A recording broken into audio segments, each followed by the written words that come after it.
বিসমিল্লাহির রহমানির রহিম। সূরা আসর।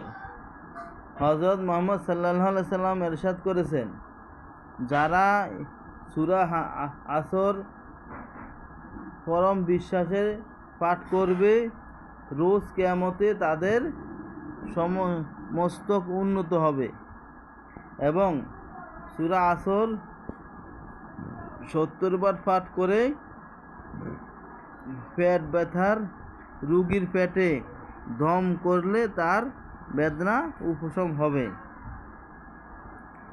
এবং এই সূরাটি 21 বার পড়ে পানিতে ফুঁক দিয়ে উক্ত পানি দ্বারা চেহারা ধৌত কিংবা গোসল করে মনিব কিংবা বিচারকের সম্মুখে হাজির হলে তারা তাকে যথেষ্ট সম্মান প্রদর্শন করবে এবং সুনজরে দেখবে ইনশাআল্লাহ।